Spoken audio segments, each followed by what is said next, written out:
Welcome back, ladies and gentlemen, to C2-4. It's obviously a beautiful day for math because this is the last glue-in of this chapter. Next up, we have the review and then the test. But additionally, we're really starting to get into the foundations of calculus on this glue-in today. So we're considering this curve right here, 1 over x minus 2, and we want to find the slope of the curve at x equals a.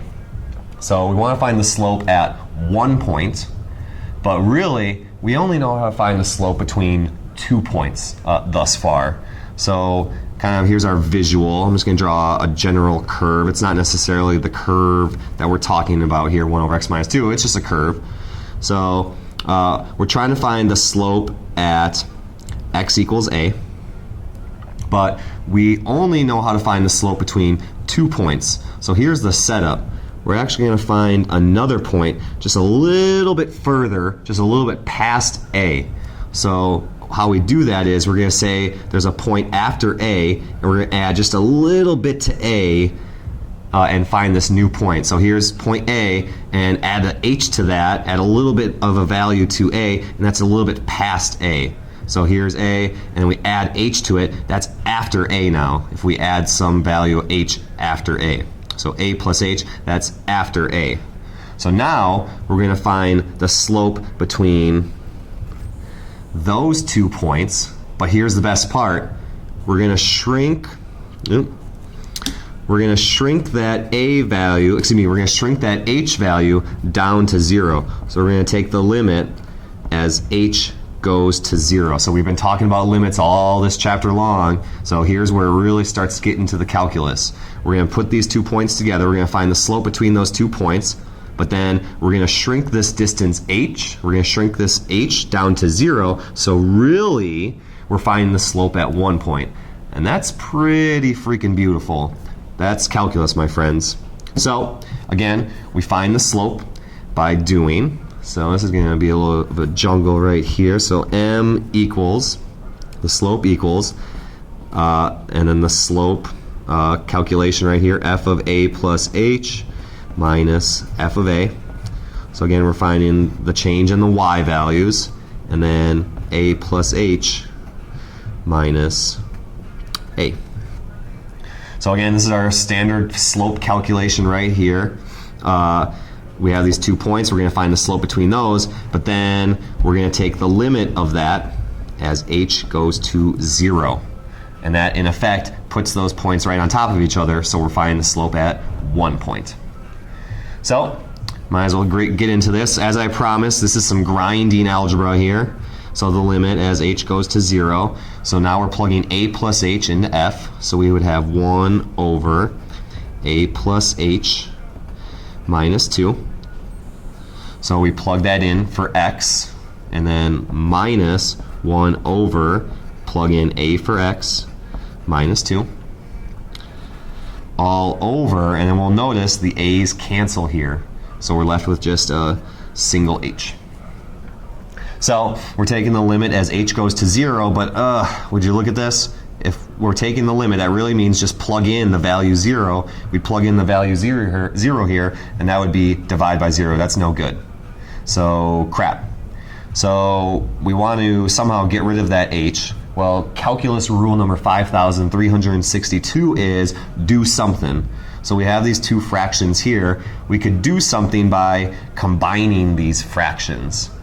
So I'm going to scooch down here, and we'll notice we really have the limit as h goes to 0, and I'm going to rewrite this a plus h minus 2 minus 1 over a minus 2 all over h. So we're trying to do something here. Let's combine these fractions. So let's smush these fractions together. So this first fraction, is the denominator is a plus h minus 2. The second denominator is a minus 2. These fractions don't have a common denominator, but we can multiply the first fraction by the denominator of the second fraction. So a minus 2 over a minus 2. And we can multiply the first fraction by the denominator of the first fraction. So boom. So now, when we multiply these together, we have a common denominator. So continue on, again, grinding algebra today. The limit as h goes to 0, so the numerator we have a minus 2,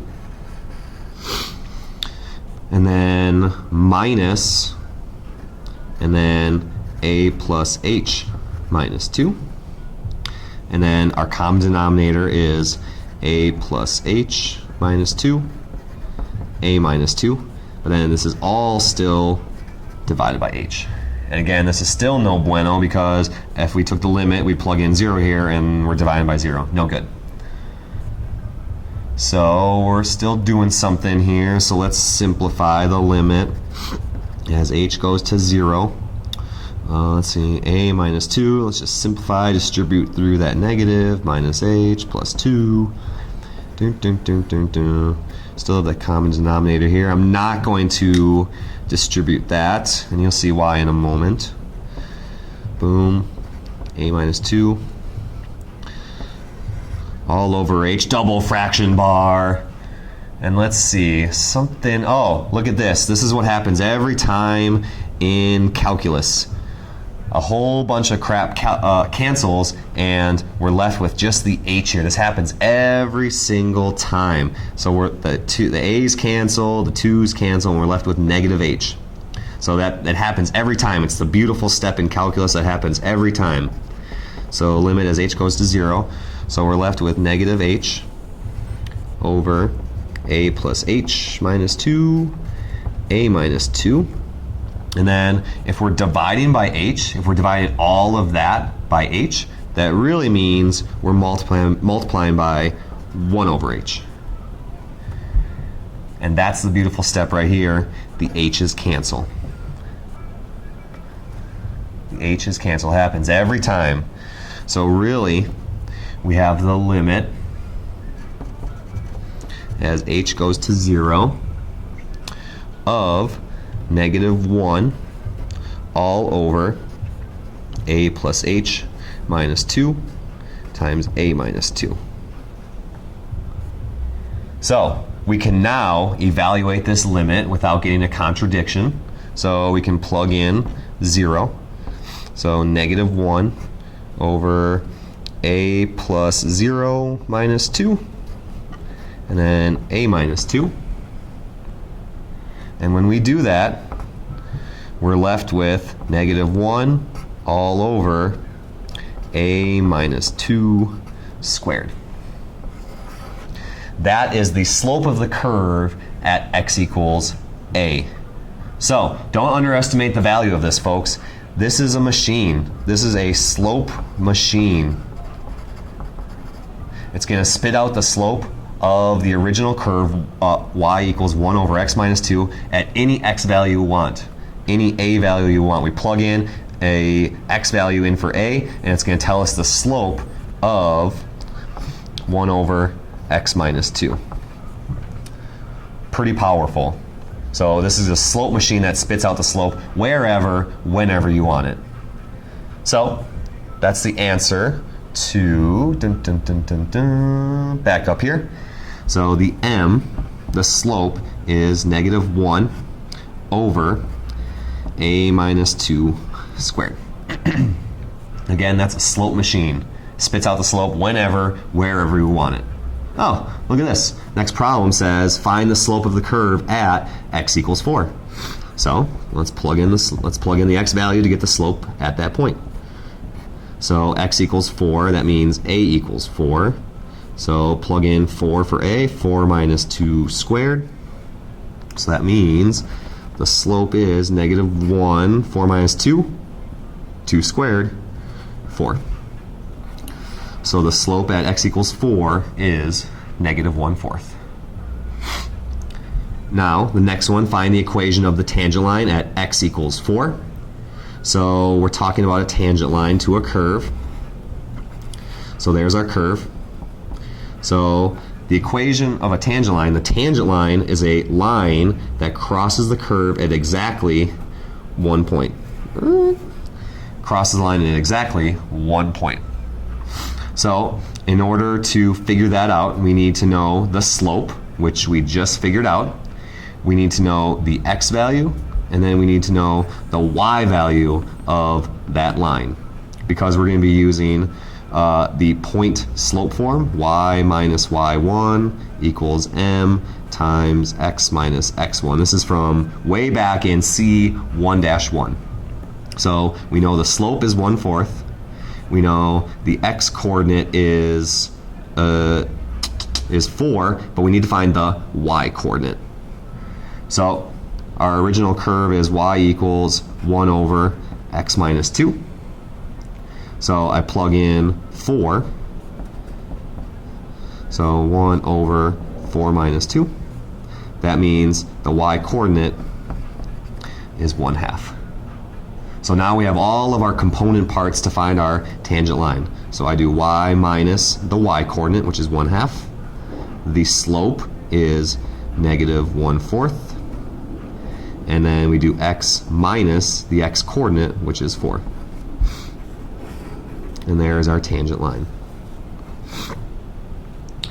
The equation of a normal line means we're trying to find the perpendicular line.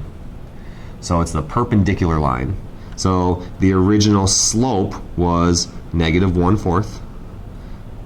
And to find the perpendicular line to this tangent line, we find the negative reciprocal. So 4, and then the 1 goes down, and it was negative, now it's positive. So now we know the slope is 4. And the normal line is happening at the exact same point. So we don't have to find the x and y coordinates again. We know the y coordinate is 1/2 and the x coordinate is 4. So we just plug in and create our equation. Y minus 1/2, slope is 4, x minus 4. Boom. So there is our equation for the normal line. And then we skipped that in class. We ran out of time, so we'll look at that later. All right, y'all, you're ready for this assignment right here. Enjoy.